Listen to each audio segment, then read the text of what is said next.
Hi students, this video will orient you on how to navigate to Blackboard and work through the Okta dashboard to log into Blackboard.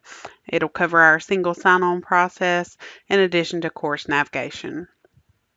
I'm starting here from our website, www.coastalpines.edu. I have also navigated to my CPTC. Our website changes a lot. Right now, you can get there by just clicking the button at the top of the page, also through current students clicking on My CPTC from there, or you can go to the direct web address by going to www.coastalpines.edu and adding a / My CPTC to that. Once you're on the page that we are showing here, you have a lot of items that you can use. These are the commonly used items for students. I wanted to highlight new student orientation. You're probably watching this video as part of new student orientation, but if you're not and you are a new student, make sure to complete that. You can get there under future students. It'll take you straight to it, or you can go as we're going from My CPTC near the bottom. If you're ready to start your journey at Coastal Pines, the first thing that you'll need to do is set up your Okta account. We'll have a clip in a minute that goes over how to set that up. You just basically log into Okta for the first time, set up the multi-factor authentication, and get logged into the dashboard. And like I said, the following clip in the same video is going to cover that process. When you are already set up for that, you can come back to this page and complete your new student orientation for a regular traditional program. And if you're in dual enrollment, there's a separate orientation just for that. There's also a handbook that has all of the steps for how to use Banner and print a copy of your schedule and things like that. So that is good to have as well. When you get to the Okta landing page, you'll be able to type in your student email address and your password.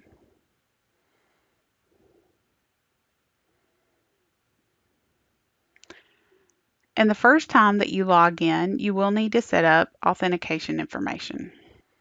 You will have a few different ways that you can set this up. You'll be able to use voice call authentication, SMS, which is text notifications, and also Okta Verify. In order to use Okta Verify, you will need to download the app from the App Store. It'll be called Okta Verify. You can just download that. You may also want to download a second app called Okta Mobile, which will allow you to access your webmail, Blackboard, and things like that straight from your mobile device. So for this instance, we'll set up a text message and I'll put in my work cell phone number and set up the information needed to have that as an account recovery method. The next thing that I'll do is set up my Okta Verify app.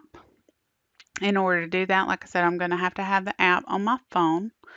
And then once I have that downloaded and ready to go, I'll hit set up from this screen and go through the steps to set it up, which will include scanning a QR code. And I will say that once you've scanned your QR code and set up the app, that it'll start giving you series of numbers, 6-digit numbers, and it'll constantly refresh those numbers as long as you have the app open.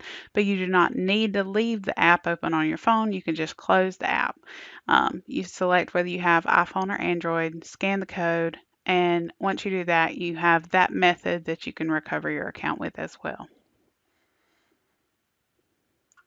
The other option that you have to recover your account is to set up a voice call authentication. So I'll enter the information to have Okta call my office phone, and it will give me a code, and I'll type in that code, and we'll be ready to move to the next step. At that point, I will need to reset my password the first time that I log in. So I'll go ahead and select a new password and my favorite question to recover my account as well. Once you're actually into the Okta dashboard, it'll give you a brief tour of what goes on here. Basically, you'll have a section where you have all the applications that you need for the college. It can visually just look a little different. From here, you just click on the application that you would want to use. So in this situation, we're going to go look inside of Blackboard. I will note that the same Blackboard help desk request form that we said was located on the Blackboard landing page is also available inside of Okta. These icons are not always the same. You can have different ones for different users. If you're here and you click on Blackboard, here's the Blackboard landing page. You don't always go this route. You can go straight from the Okta dashboard into Blackboard. This page has a link to your help desk request form here, or just by clicking on the icon, it'll have your how to get started with Blackboard information, any announcements that are coming out from the college. The faculty and student login will lead you to your Okta dashboard. And there's also announcements that cover tips for clearing your cookies and cache in your web browser, which is something you'll want to do often.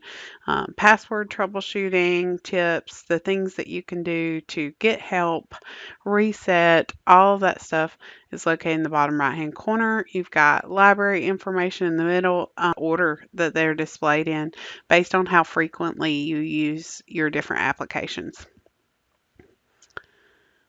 Once you have logged into Blackboard, your courses will look like this, and you can log into that course and participate in that course. And if you get off track, or if you want to get back to the page that we were just on at any time, you can click on CPTC Home and it takes you right back.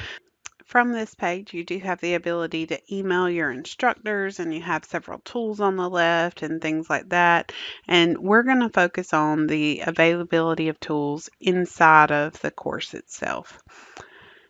You'll see here I've purposefully resized a browser window and then popped it back out. You may have noticed a minute ago that I had a left-hand navigation bar, and that was pretty important to what we're going to do moving forward. But if you're on a mobile device or a small screen, or you've resized your screen and popped it back out, sometimes that very important menu can hide from you. If you need to get it back, you just kind of hover over until you get the ability to pull it back out. So the lessons area is the main area that students are going to find information for the course. Your instructor has the ability to add custom menu items, but I just wanted to point out that when you resize your screen or you're using a small screen, that area can hide over there on the left. So we're going to go through the menu items that are typical to a course at Coastal Pines, and we will look at some of the features. So this is a course homepage. This page is not reliable to work correctly. It's just how the system works. If an instructor does try to set up triggers about what's due and past due, those things expire after a certain number of days and things like that. So to find out that information, even though this is handy, realize that this information is not going to work right. This is all technically triggered, and what you really want to look at is reading your course syllabus, reading the information from your instructor, reading the announcements. So those are separate items, and information will also be available under lessons and through your email and things like that. So let's look at the syllabus menu item. Under syllabus, your instructor may attach what they want you to read. So I've got a bunch here. This is just a sandbox that I use for training. And you would just click on that instructor syllabus and it would pop out. Depending on what version of Microsoft Word that you have, it's going to pop out either in another window, or it'll open it as a Microsoft Word document. Also, you will have a menu item for course announcements, and your instructor has the ability to email out these announcements as well. In this location, the newest one will be on top, and you can just read through. You can click any links.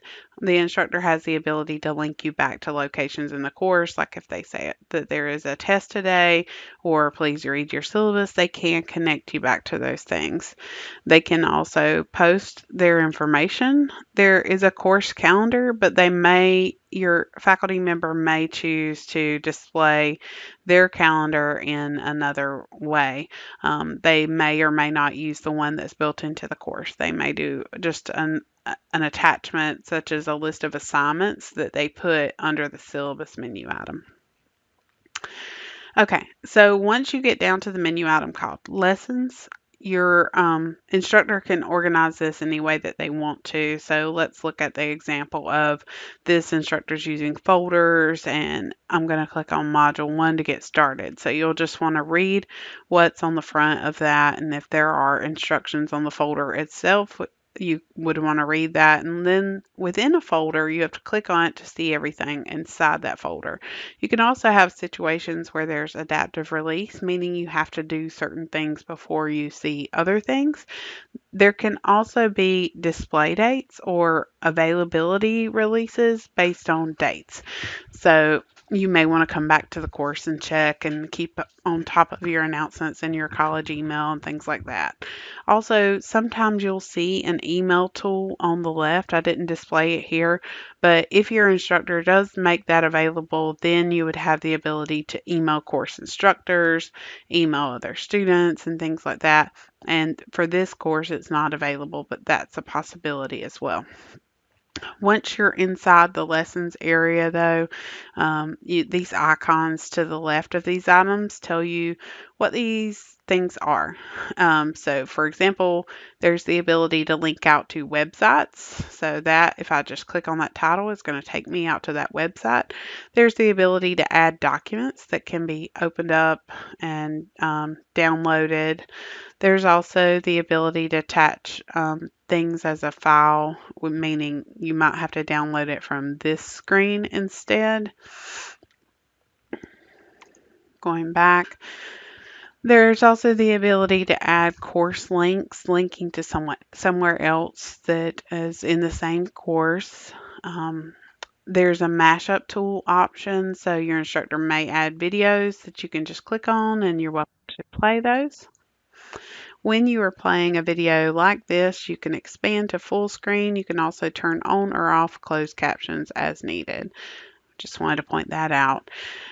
If you have items that have the little icon that looks like a bubble sheet, that might be a test. So you could click on that test and just start taking it. Click begin and it'll display your questions for you. You may also have the ability to submit a file during a test. So once you've begun that test, for that situation, instead of just being multiple choice, select and save and submit, for a file submission test, you would have to browse your computer and select the file that you want to open or add to your test. Another way that you may have to submit files is for an assignment or Dropbox, which the icon for that looks like this, and it may include attachments if it's a template to fill in this diagram of a skeleton or something like that, and it may also include a description that you need to read, and it could include rubrics for grading, and that would give you tips about what's expected. So to turn that in, I'll just click on the name of that assignment and I would attach my work as a student. So for this, if I were a student, I would either click Write Submission and type in my work, or I could browse my computer and attach a file. You can enter comments to the instructor, but this is not graded. The part that if you want to write in your work, you have to hit Write Submission. And then you would submit your, later on you would be able to go back to my grades and see the grades and feedback. Under my grades, the item that is highlighted in blue is a calculated column, meaning it is probably your course average. That's pretty much how lessons work. There are other items that you may be able to use in the course, such as a discussion board. In a discussion board, you would just click on the title of the discussion board that you want to respond to. And if this is your first time in that board, you may have to create a thread in order to see what other students are doing. Click on another student's response, and maybe I want to reply to theirs. And I would just hit submit. I spoke about online resources. That just has information that gives you links out to other places on our website and other places in Blackboard and technical support and things that are available. That course title you can use to expand or contract your course menu that we've been looking at. But at the end of that course title, you will have a 5-digit number. That is your CR. If you're having trouble in Blackboard and you want to submit a help desk request form, it does ask you the CRN number of your class, and I wanted to point out that that is where you get it. from your course title itself. And when you are submitting a form, this is coming straight to Distance Education to get help with Blackboard. So we appreciate your attention to this video. We do have several other orientation videos, so we encourage you to watch those other videos.